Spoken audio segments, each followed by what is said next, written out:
The mockery of Terra. The Galactic Council chamber stretched 3 kilometers across, its crystalline walls reflecting the bioluminescent glow of 1,000 different species. Ambassador Chen Wei stood at the human podium, her spine rigid despite the weight of ridicule pressing down from every direction. "The humans wish to present a warship design," announced Councillor Vrath, his 4 mandibles clicking in what passed for Krillian laughter. How quaint. The species that barely survived first contact now believes they can contribute to galactic defense. Chen's jaw tightened, but she kept her voice steady. "The E.S. Phantom represents a revolutionary approach to space combat. We request resources to complete the prototype." The chamber erupted in a cacophony of alien sounds, chirps, growls, subsonic rumbles that rattled the human delegation's bones. The Zephyrians fluttered their wings in dismissive patterns. The massive Turok delegates simply turned their backs, their crystalline armor refracting light in patterns that translated to contempt across a dozen visual spectrums. High Chancellor Morvex, a being of pure energy contained within a magnetic sphere, pulsed with colors that the translation matrix rendered as condescending amusement. Humanity wishes to build what exactly? A ship that bends light, manipulates quantum fields, harnesses dark matter. The sphere brightened mockingly. "No, wait. Let me guess. More kinetic weapons? Larger missiles? How delightfully primitive." Chen straightened, her hands clasped behind her back to hide their trembling. Not from fear, from rage. "The Phantom utilizes a cascading resonance drive coupled with adaptive hull architecture. It's designed to..." "Designed to what?" interrupted Commander Xyloth of the Hegemony Fleet, his scales rippling with patterns of derision. "Humanity has been space-capable for barely 2 centuries. My people have waged war among the stars for 50,000 years. What could you possibly teach us?" Behind Chen, Lieutenant James Morrison felt his fists clench. He'd spent 5 years on the Phantom project, sacrificing time with his daughter, watching brilliant engineers burn out under impossible deadlines.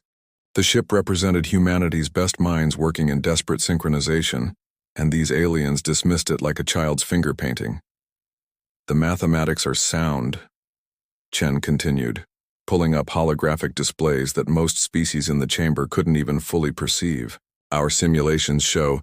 "Simulations." Vrath's mandibles clicked again, louder. "Humans and their simulations. Reality has a way of crushing such optimism. Your species barely weathered the Kresh incursion 3 years ago.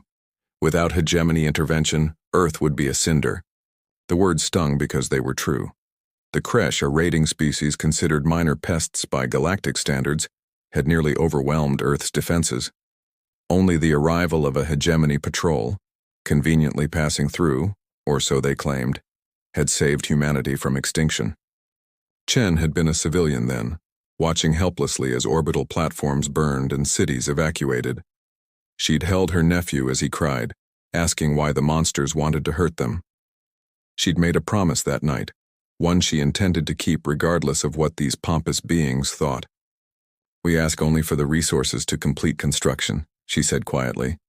"One prototype. If it fails, the mockery is yours to enjoy. If it succeeds, it won't." Morvex's sphere dimmed to a deep crimson. "The Council's resources are not toys for emerging species to waste. Your request is denied." The gavel came down. Or rather, a harmonic pulse that signified the end of discussion rippled through the chamber. Chen stood frozen, her carefully prepared arguments dying in her throat. Around her, species that had been spacefaring since humanity lived in caves resumed their conversations, already forgetting the brief entertainment. Lieutenant Morrison stepped forward, his hand on Chen's shoulder. "Ambassador, we should..." "They'll see," Chen whispered, her eyes fixed on the retreating forms of the council members. "We'll build it anyway. Strip every non-essential system from our defense platforms. Divert colony ship construction. We'll build the Phantom and they'll see what humanity can do when you back us into a corner." Morrison nodded slowly. It would cost them. Engineers would work without sleep. Resources meant for expansion would stagnate. Earth's fragile new economy would strain under the weight of military expenditure. But he'd seen the same determination in the eyes of every human on the project team. As they left the council chamber, passing through corridors filled with species that barely acknowledged their existence, Chen pulled up a secure comlink.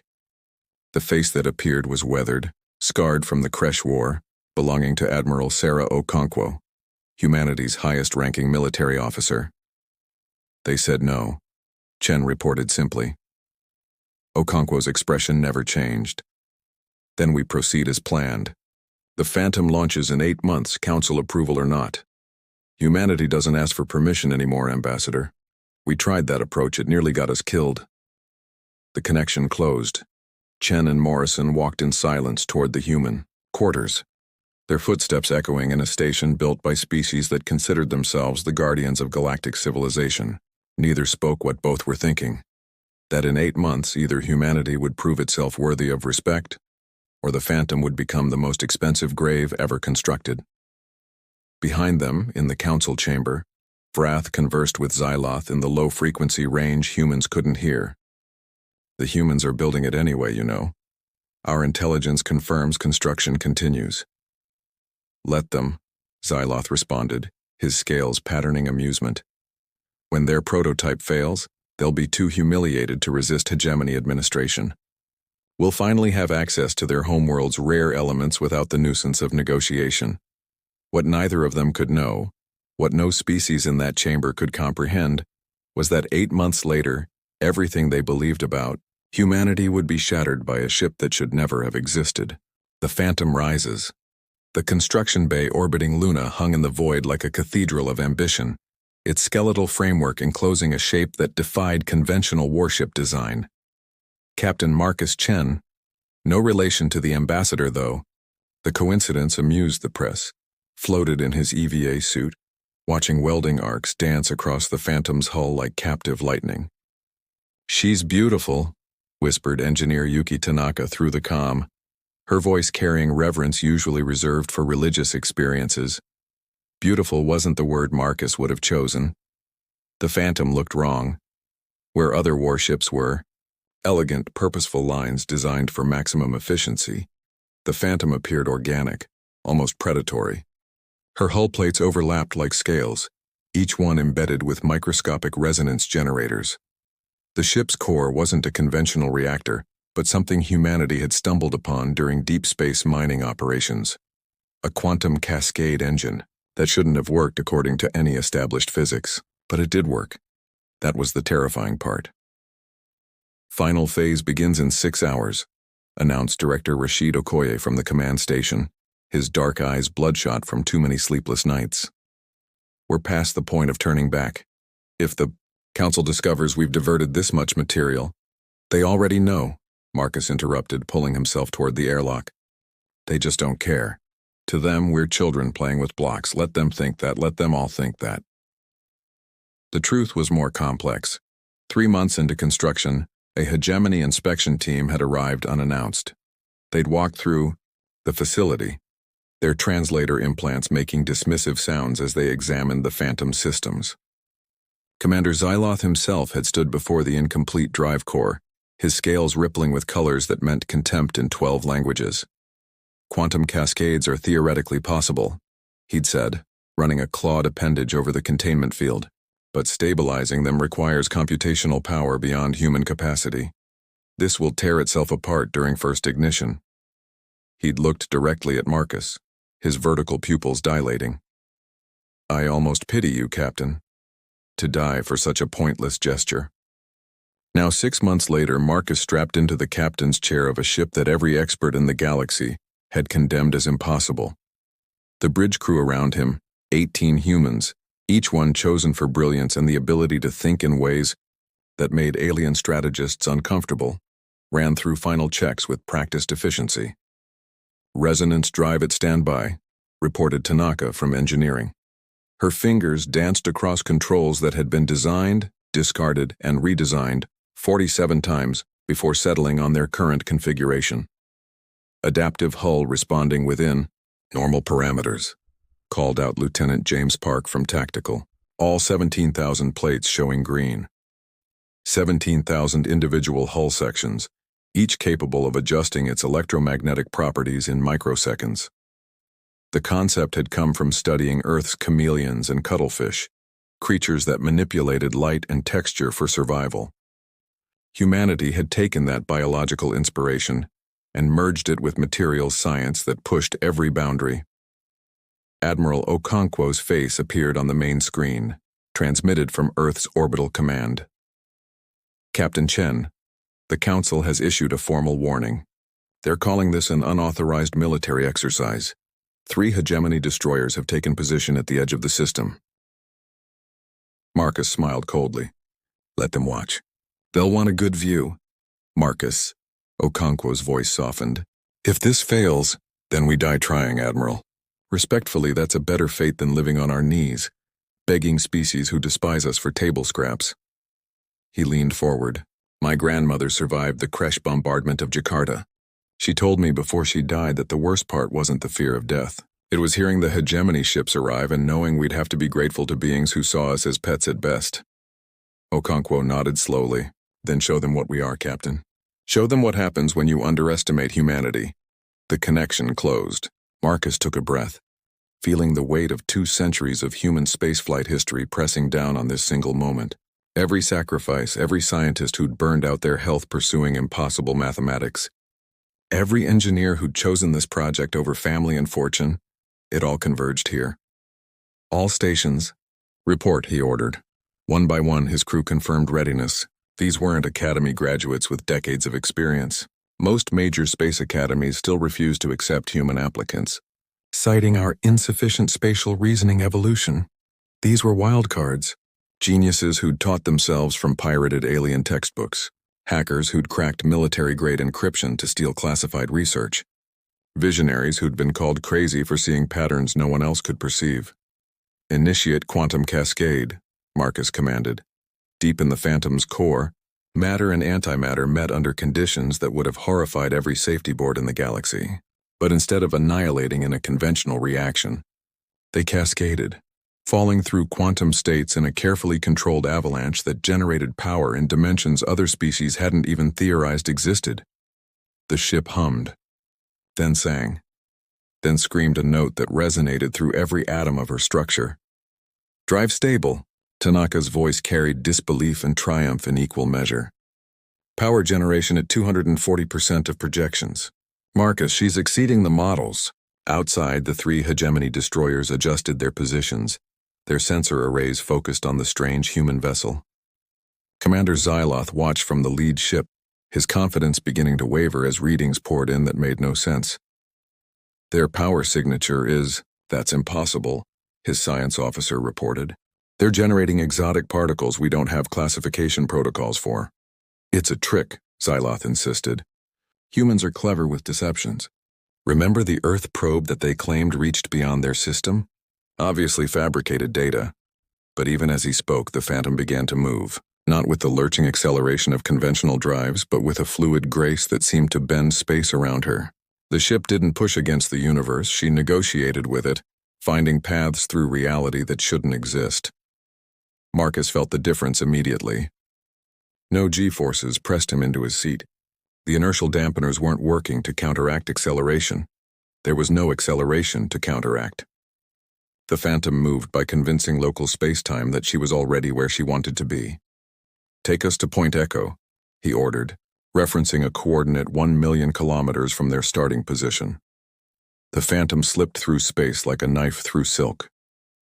The journey that should have taken conventional ships 20 minutes was completed in 90 seconds. Xyloth's bridge fell silent. His claws scraped against his command console hard enough to leave marks. Perhaps, his second officer ventured carefully, the humans are not as primitive as we assumed. In the construction bay, the skeleton crew that remained erupted in celebration. Admiral Okonkwo watched the telemetry with tears streaming down her face. Decades of humiliation and careful diplomacy finally vindicated. Ambassador Chen Wei, watching from the Galactic Council station where she'd been summoned to explain humanity's reckless behavior, simply smiled at the assembled species and said, "Gentlemen, ladies, and honored beings of all configurations, I believe the demonstration is just beginning." She was right. What happened next would make the Phantom's successful maiden voyage look like a footnote. The fleet that vanished, the distress signal reached Earth 3 days after the Phantom's successful test flight. It came from Outpost Kepler 442, humanity's furthest settlement, a mining colony of 8,000 souls clinging to existence in a system the Galactic Council had declared too resource poor for civilized exploitation. Raid fleet inbound. The message crackled with interference. 60-plus vessels. Crash signatures, but different. Bigger. They're not here for slaves this time. They're here to... The transmission ended in static and screaming. Admiral Okonkwo's face appeared on the Phantom's bridge screen, her expression carved from stone. Captain Chen, the Council has declined to respond. They say Kepler 442 is outside protected space, and that humanity accepted the risks of unauthorized colonization. Marcus felt something cold settle in his chest. How long until the nearest hegemony fleet could respond if they chose to? 16 hours. The crash will be done in 4. Then we're the only option. Marcus turned to his crew, seeing his own determination reflected in 18 pairs of eyes. Navigation, plot a jump to Kepler 442. Engineering, how fast can we get there? Tanaka's fingers flew across her console. Using conventional FTL, 7 hours. Using the Cascade drive. She paused, recalculating. We've never attempted a long-range Cascade jump.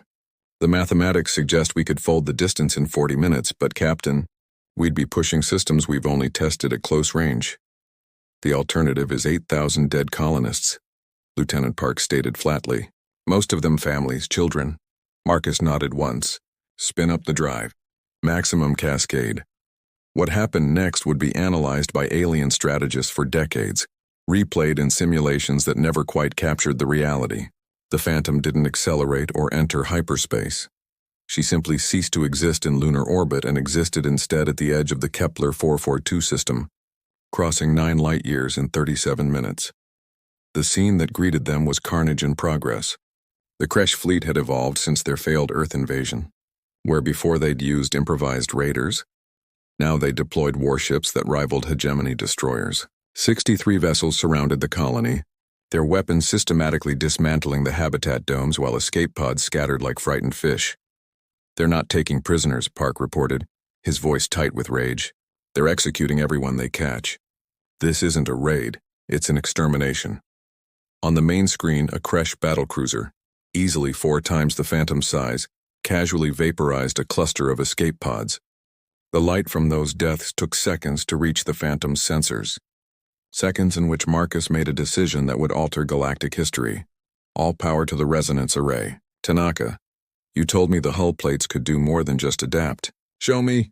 The engineer's eyes widened. Captain, the theory is sound, but we've never tested. Test it now. That's an order. Tanaka's hands moved with desperate precision. Resonance cascade in 30 seconds.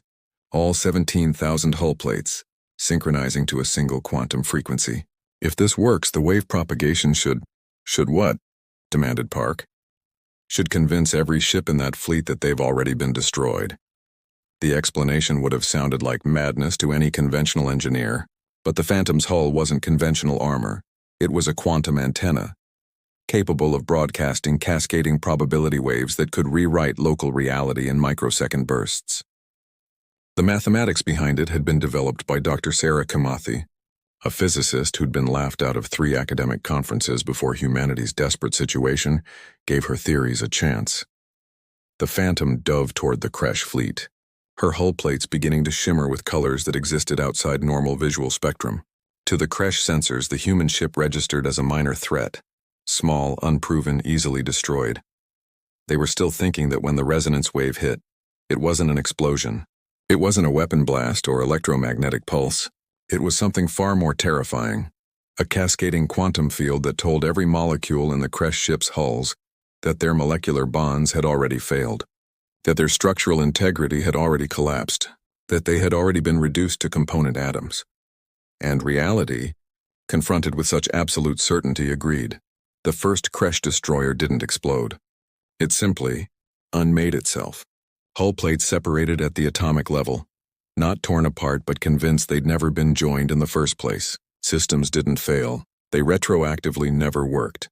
The ship became an expanding cloud of perfectly sorted elements, Iron here, carbon there, silicon drifting in neat clusters. Then the next ship, and the next. The resonance wave propagated through the Kresh formation like a stone dropped in still water, each ripple carrying the same message. You have already ceased to exist. 63 warships, representing the full might of a species that had terrorized a dozen worlds, unmade themselves in absolute silence. The vacuum didn't even have the courtesy to transmit their dying screams. In the colony below, people watched through cracked dome viewports as their executioners simply disappeared, replaced by clouds of raw materials that would drift in orbit for centuries. Some fell to their knees. Others wept. A few laughed with the hysteria of those who'd accepted death and found life instead. On the Phantom's bridge, silence reigned for 10 full seconds. Casualty report, Marcus finally managed, his voice hoarse. Kresh fleet, 0 survivors, Park reported, disbelief coloring every word. All 63 vessels destroyed. Oh, not destroyed, disintegrated, atomized. Captain, they're just gone.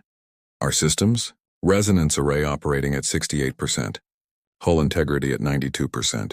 We have minor quantum flux in sectors 7 and 12, but nothing critical. Tanaka looked up from her console, her face pale. Marcus, do you understand what we just did?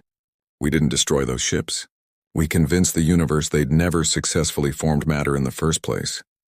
Marcus stared at the debris field that had been a fleet. Somewhere in those scattered atoms were beings who'd murdered innocents, who'd celebrated genocide. He felt no guilt, only a strange emptiness. Open a channel to the colony, he ordered. A face appeared on screen. Colony Administrator David Torres, bloodied but alive, cradling an injured child. Behind him, rescue teams worked frantically to seal breaches and save those who could still be saved.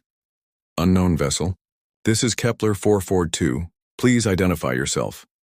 Torres's voice carried the mechanical calm of someone in deep shock. This is Captain Marcus Chen of the E.S.S Phantom Administrator. We received your distress call. Sorry we're late. Torres stared for a moment, then began to laugh. The exhausted, grateful laughter of a man who'd looked into the abyss and been pulled back. Late, Captain, you're the most punctual miracle I've ever seen. We're reading, what the hell happened to the Kresh fleet? Humanity happened, Marcus replied simply. Stand by for rescue operations. We'll get your wounded to proper medical facilities. As rescue shuttles launched, Marcus received an incoming transmission flagged with Council security protocols. Commander Xyloth's face appeared, his scales showing colors that the translation matrix struggled to interpret. Shock, fear, and something that might have been respect. Captain Chen, the Council. Request your presence, along with complete technical specifications of your vessel's weapon systems. Marcus smiled without humor. Tell the Council that humanity will be happy to discuss our defensive capabilities. On our terms. At our convenience. And Commander, the word you're looking for is please. He closed the channel before Xyloth could respond.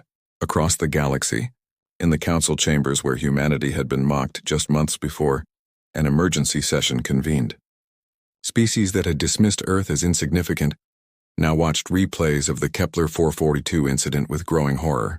The humans hadn't just built a functioning warship. They'd created something that rewrote the rules of warfare itself. Ambassador Chen Wei stood before them once more. But this time, no one laughed. No one clicked mandibles in derision. They simply waited for her to speak. The E.S.S Phantom, she began quietly, was designed with a single purpose: to ensure that humanity would never again watch helplessly as our people died while the galaxy looked away. We asked for your help building it. You refused. We asked for resources. You denied us. We asked for respect. Her eyes swept across the assembly. You gave us mockery instead. She pulled up a holographic display showing the Phantom's specifications. Not complete, never complete, but enough to make her point.